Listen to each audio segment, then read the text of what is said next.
How could you clean storage on your iPhone without deleting anything? Let me explain that and give you some ways we could approach this and solve this problem. If you are first time on Foxtecc, subscribe so you never miss anything important. Okay, so the point is that you can get inside your settings on the iPhone, go to general and find storage, which is going to give you the breakdown and the situation about what's going on, right? Likely your storage is filling up and you want to free it up, but without necessarily getting rid of anything. So you can see in this case that you might see some apps which you don't really use, so you can get rid of those.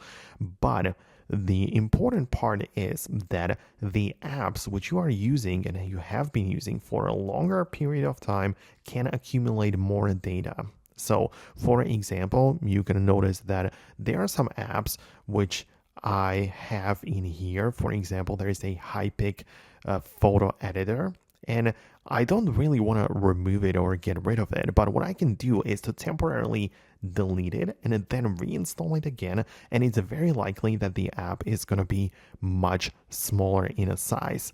That is because there are plenty of apps which, as I said, accumulated data, and then when you reinstall them, right, so you like delete them and re-download them again, they are going to be much smaller in size. So that's a nice quick trick to perform.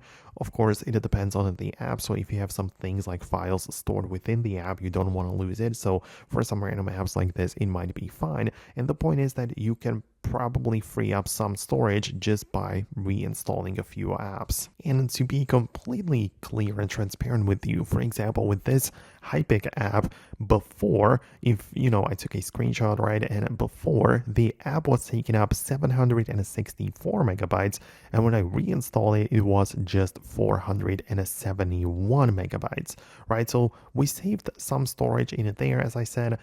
Possibly some files or cached things have been removed, so you can proceed it and do it this way.